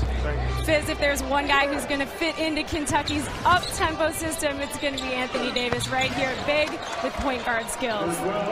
No question, Rebecca, 16 points and 10 rebounds already. He has gone from a 2-guard spot with that growth spurt to now the power forward spot. And Ernie, you were telling me that's one of the most difficult positions to find for college athletes. Why is that? Well, the reason for it is you want to find somebody that's 6'9", 6'10", that's skilled. That's hard to find because typically those kids in high school, they play the center position. They don't work on their perimeter game. So you have a long athlete that's 6'9", that has worked on his perimeter game being a 2-guard. Now he's 6'9". You can move him outside. He is going to be a matchup nightmare because of his size. You put a big guy on him, he's going to blow by and go to the hole. You put a guard on Davis, he's going to post him up. 7 wingspan, so he's like a 7-footer. Well, let's put him with Terrence Jones and Brandon Knight. Let's say they don't go out to the NBA because right now they both put their names in. They have until the 24th to put it in, and you have until the 8th to take it back out again of May. So if they all stay and this team comes back, you're talking about Jones and Davis matchup nightmares. Gilchrist that can do some of everything. You put Teague who can drive and kick and make basketball plays. Brandon Knight might be the best guard in the country. And let's not forget Wiltjer that you can put in the pick and pop. And you can put big guys on the floor and spread the floor. You can go small. You can go big. It gives them an opportunity to be very versatile. And enough of Kentucky. Let's talk about Christmas. And hopefully he's going to finish that play. Well, Rakeem was hoping it would be a Merry Christmas. It is not, as Ponitka from Poland misses Sharich, gets it out, and all of a sudden they'll reset. This is Raul Neto, whose father, Raul, was a former national team player for Brazil and now assistant coach of his son's Kidd-Gilchrist team. The trademark of basketball around the world, and particularly over in Europe, it's the next pass mentality. And you saw Raul makes the next pass, and they make one more pass again, and then another pass. They're a very unselfish basketball team. Even though they're an all-star team, USA is the same way. 2 very unselfish basketball teams on the floor right now. That is a jump shot from 2-point range. You can see there's 2 lines on the floor, but they are using the FIBA difference, which is 22 feet, 1.75 inches. The NCAA is 20 feet, 9 inches. So there's quite a difference. You get a chance to see Michael Gilchrist. I mean, he rises up and he shoots that shot with such ease. And again, a very versatile all-around basketball player. Great package on him and a good game on him. USA with a 12-point lead over the world team with 1:15 to play. Quinn Cook with the basketball. Marcus Teague going baseline. Oh, he is so quick.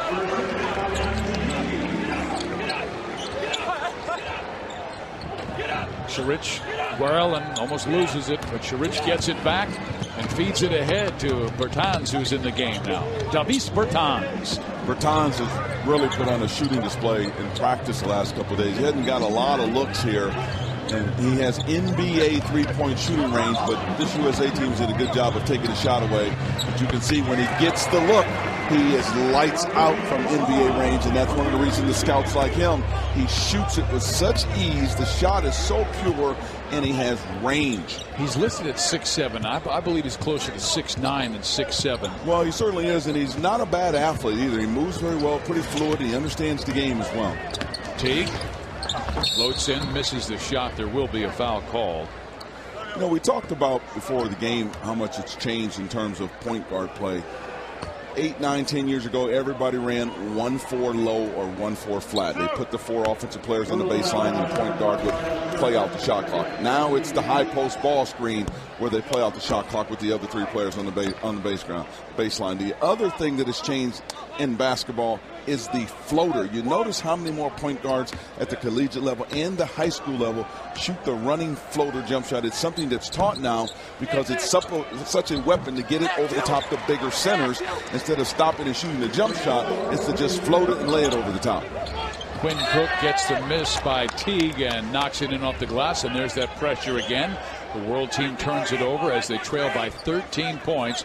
And Roy Rana is a little concerned. He's a 3-time Canadian High School Coach of the Year and has had a rough time with the perimeter speed of the USA. And that's the final shot of the third quarter. The USA expands their lead. They led at the break. They led after 3. Our score is 66-53 in the 14th annual Nike Hoop Summit. Tremendous games already in this contest from guys like Marcus Teague and Rakeem Christmas. We'll be right back.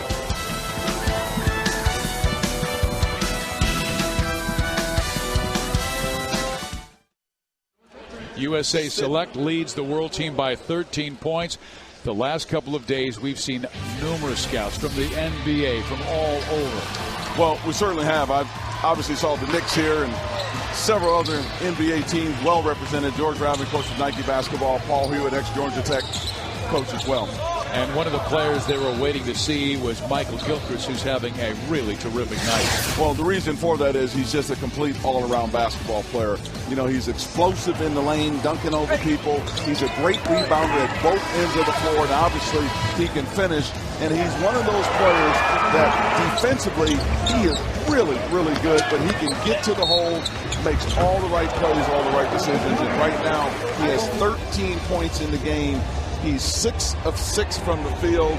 He's done a good job defensively at the head of the press. He's disrupted this world team, and he does it with a poise and a calm that tells you, again, he's going to have an opportunity to be an outstanding basketball player.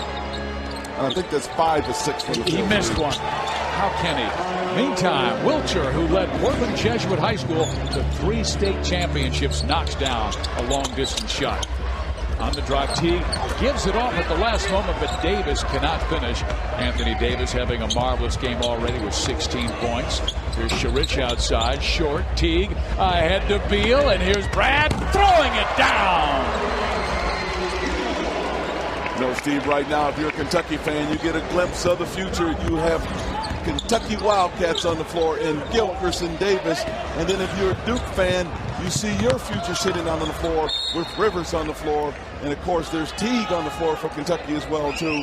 How about that? Teague, Davis, Gilchrist, 3 Wildcats on the floor. And Beal heading down there to Florida, explosive, very efficient basketball player. They're going to love him down there. He's very smart and very intelligent young man as well. I really enjoyed talking to him the other day.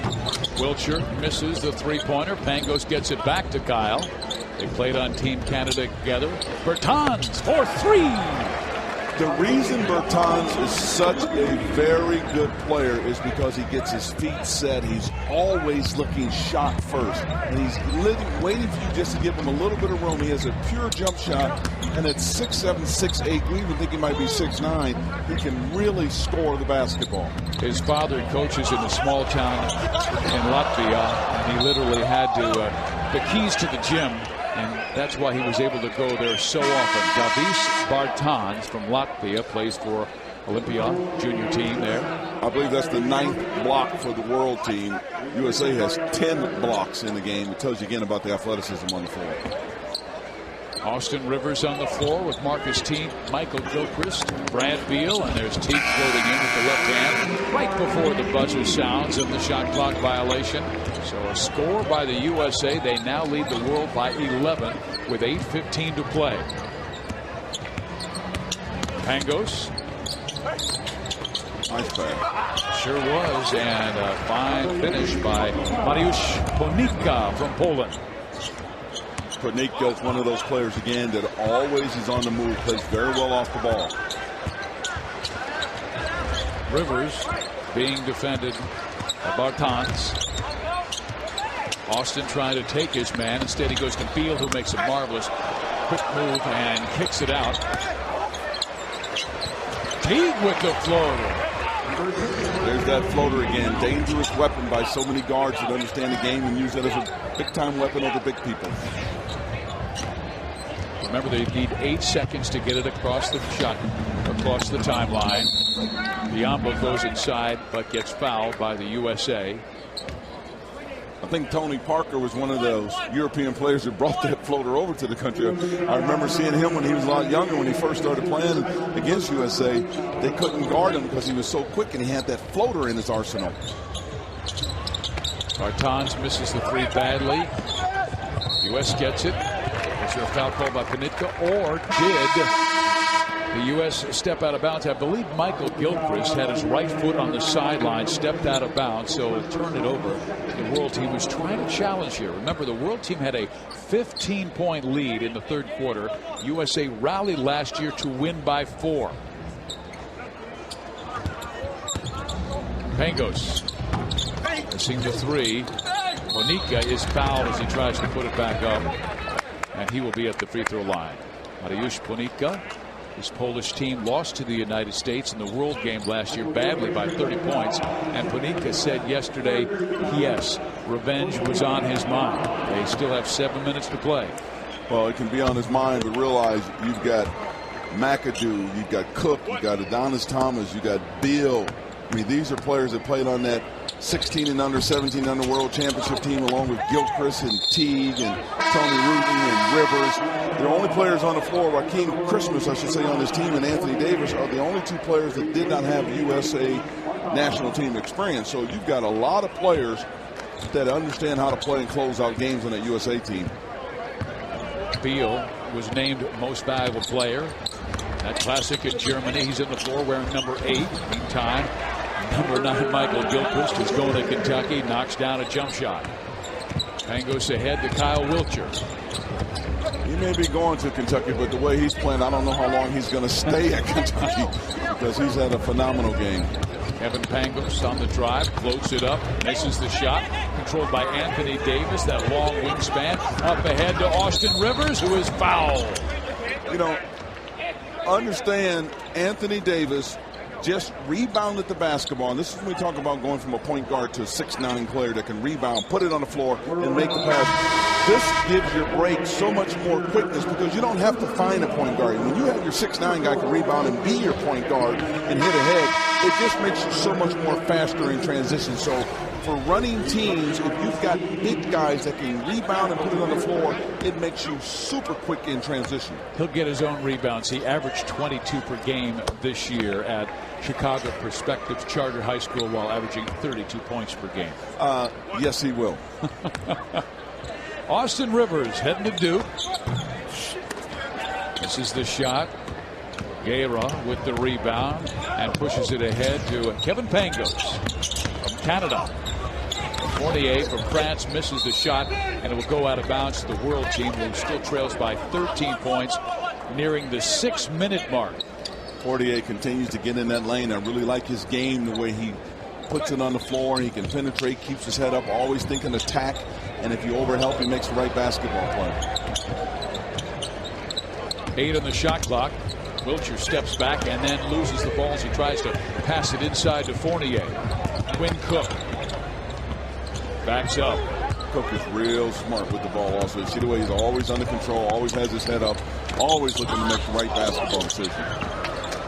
Rivers runs it down. Still 8 left in the shot clock, and Austin trying to go baseline. Scores! You know, Duke has lost 2 really good guards, with Irving leaving and Smith leaving, but they've got 2 exceptional guards coming in the door as well. That can Rivers with a steal. He's one of them.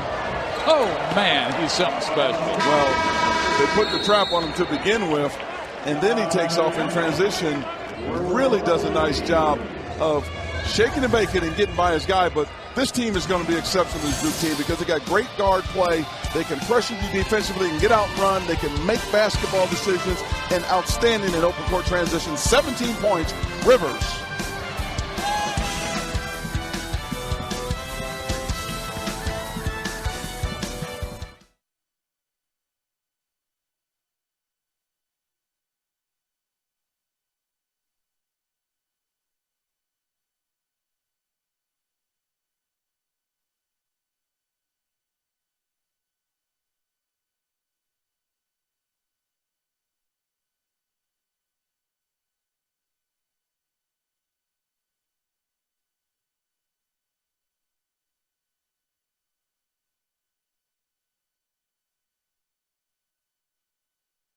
Basketball.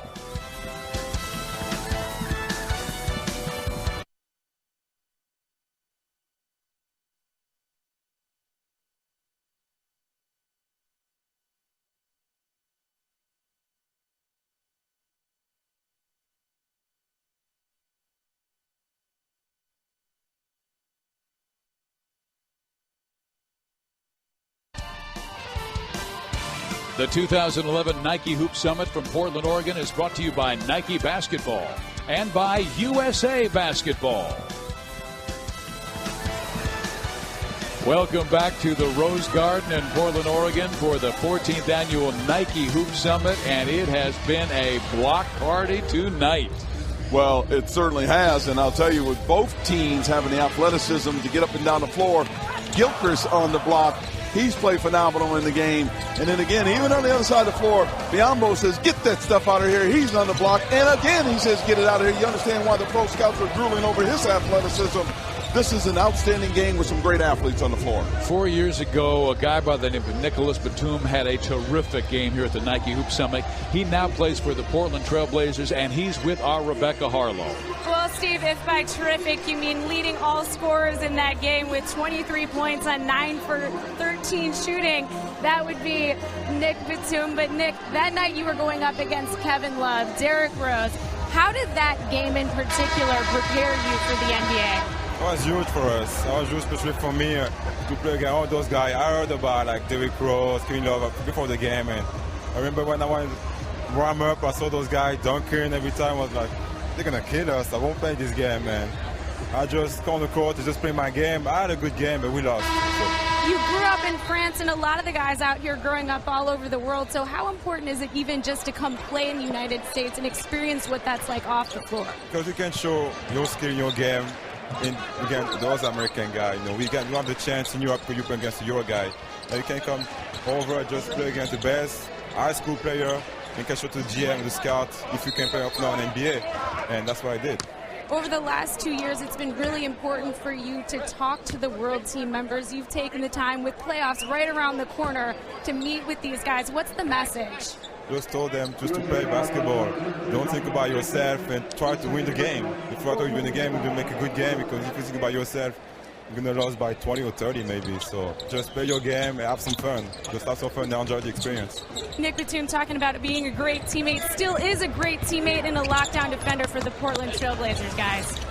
Thank you very much, Rebecca. There have been 109 former USA and World Select Team members who have been drafted by NBA teams, including 10 in 2010. 9 of the first 19 draft choices last year were Nike Hoop Summit alums. So the great ones come to Portland to play in this classic.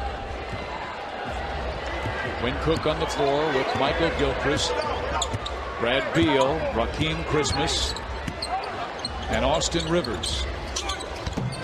Gilchrist missing the jump shot, and it is knocked out of bounds. It still belongs to the USA team, who now brings in James McAdoo, while Brazil will bring in Raul Neto, and Croatia's Dario Šarić comes in for the world team as well.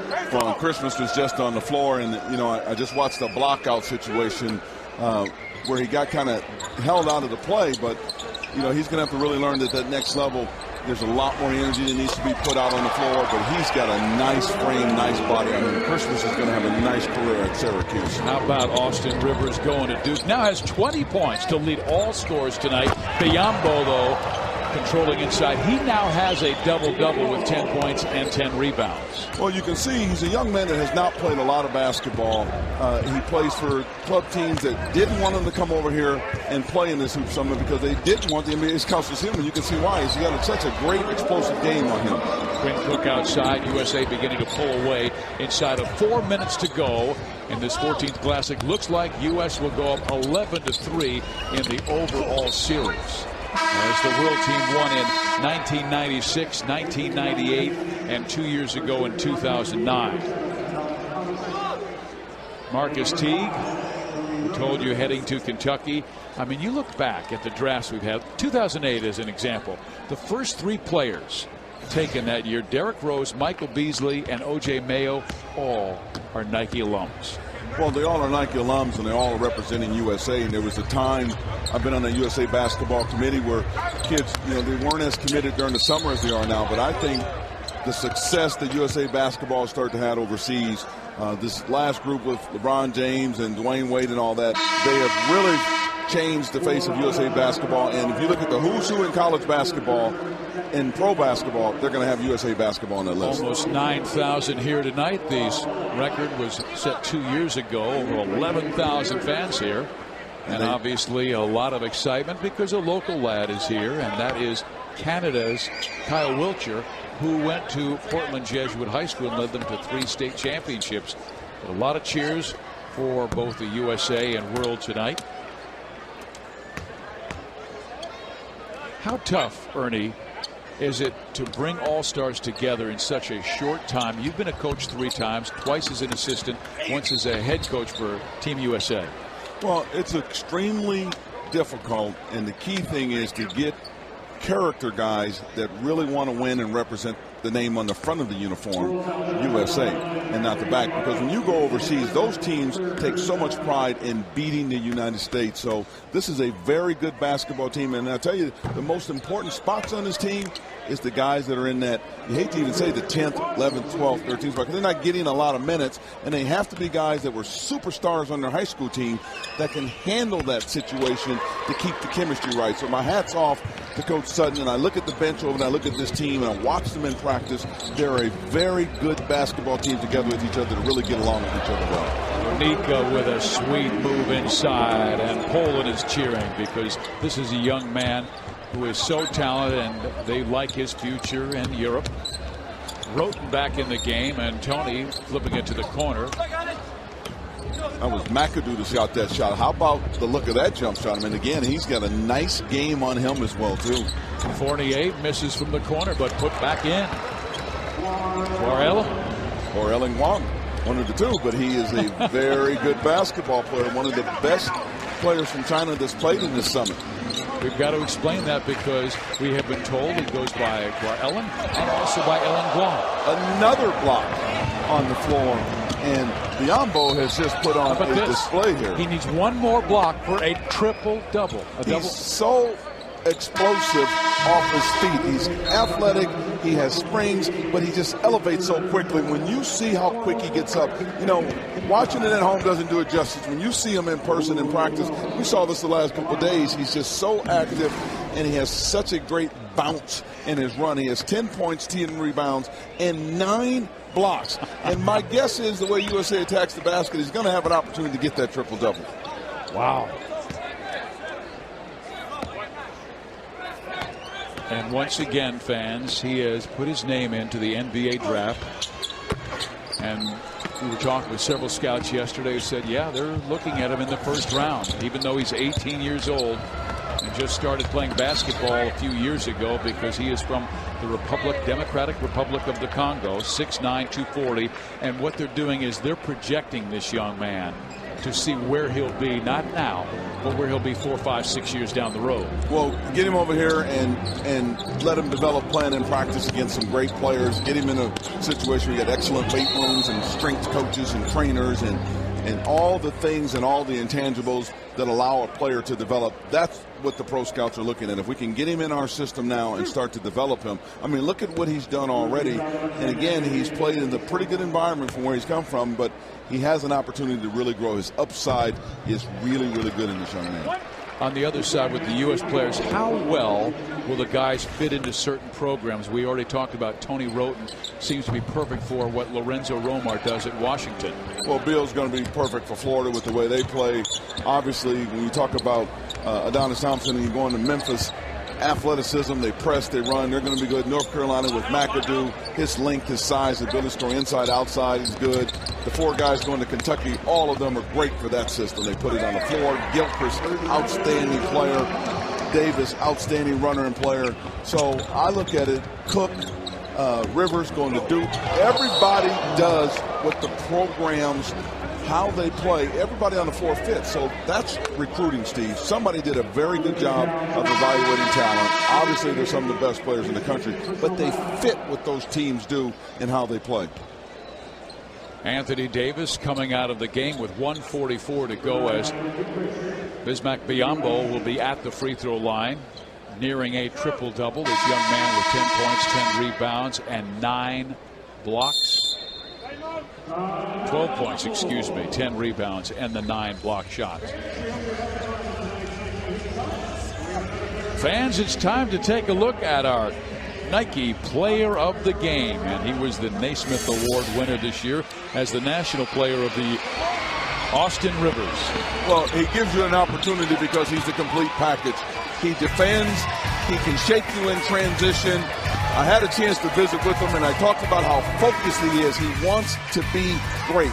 There's a lot of players that say they want to be great, but not only does he want to be great, he pays the price to get there. He's trying to do everything right to give himself every opportunity to be successful. And in this ball game, 20 points on 7 of 11 shooting from the field. He's done everything right in this ball game to lead his team. 3 of 4 from the three-point line. I just love the young man. You can see why he's the Naismith Player of the Year, and he's got everything there that needs to be a champion. He's sent this USA team to 2 championships now. Under 16, under 17. He's been the guy to sit there. He sets a single game records in those games. So he shoots it, he defends, he's a leader. I mean, he's got everything you need to be a champion. Duke, you're getting a great one. I hope everybody down there is happy because this player is special. He is a very gifted player, and my hat's off to Doc Rivers. Hey, you've done a right job in everything you've done to get this young man, because sometimes the dad can be a little bit overbearing. Obviously, mom has a lot to do with it also, but a dad can be overbearing. Doc Rivers, the coach of the Boston Celtics, you've done a great job with this young man because he's an outstanding man and an outstanding basketball player. Mom, too. Kristen. Yes. And he also wanted to praise his dad because his father, I understand, would design the Celtics practices to fly to Austin's games in high school. Yeah, but I guarantee you Dad didn't cook the meals, drive him to practice, do the laundry, help him with his homework. Moms are the MVP. Tony Roten inside. Mrs. McAdoo tries to take it back up and in, but he is fouled at the 132 mark of this game by Bismack Biyombo. James McAdoo. He could have graduated early and played at North Carolina, but chose to finish his senior year. I like that.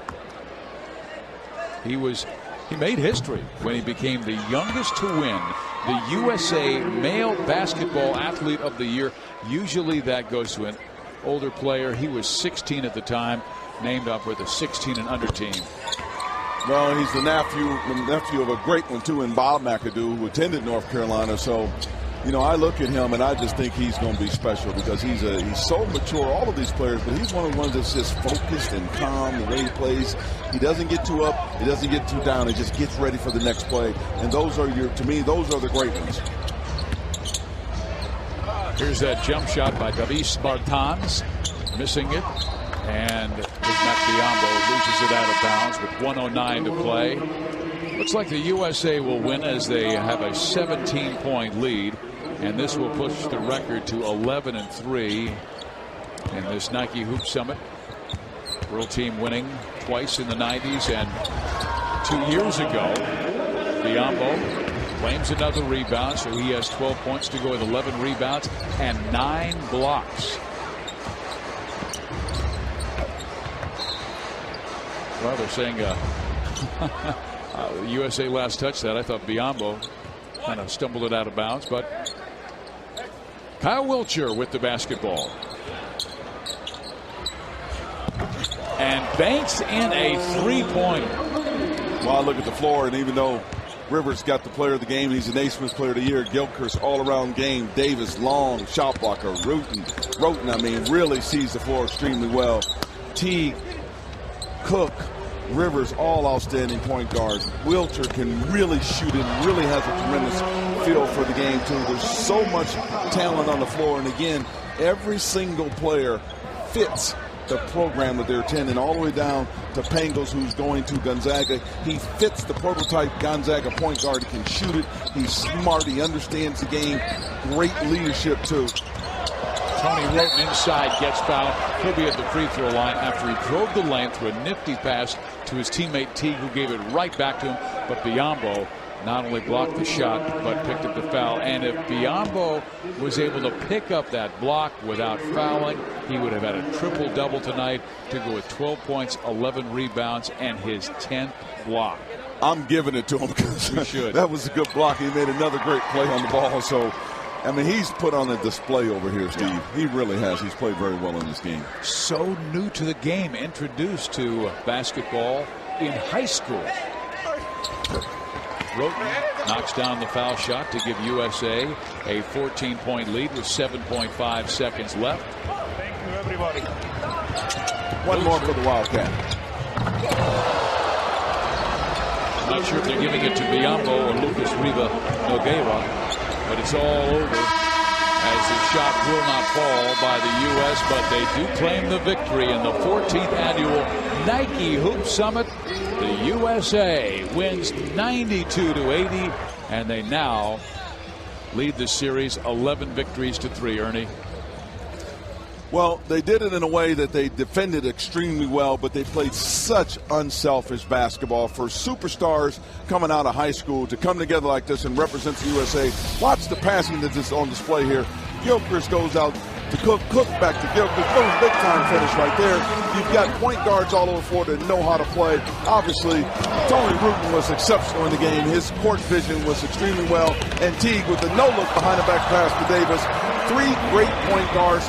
Very unselfish basketball team. Congratulations, USA. And let's go to Rebecca, who's sitting there with the player of the game, Austin Rivers.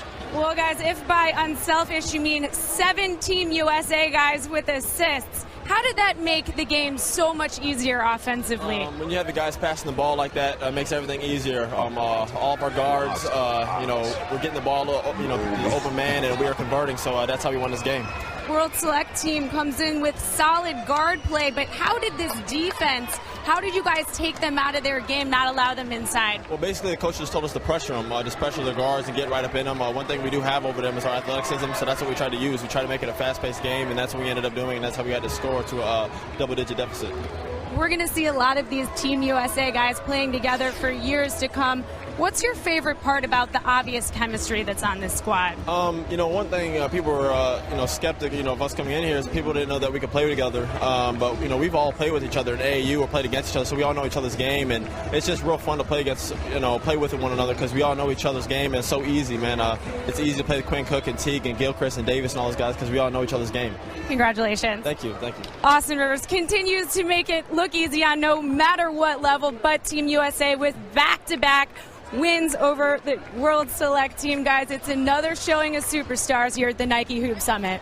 Thank you very much, Rebecca. And Ernie Kent wanted to ask you, you have coached this in the past because this is a great job by Kevin Sutton and the players to come together. USA basketball is in great hands. The future of USA basketball, when you look at where these players are going to go. But Syracuse, get ready. Duke, get ready. Memphis, get ready. And Kentucky, get ready. You all got exceptional talent coming in right now. Now, this is Steve Biziak for Ernie Kent and Rebecca Harlow saying so long from the Rose Garden in Portland, Oregon, where the USA beat the world team 92-80, led by Austin Rivers, 20 points, hitting 3 of 4 from three-point range. You've been watching the 2011 Nike Hoop Summit. Have a great evening, everyone.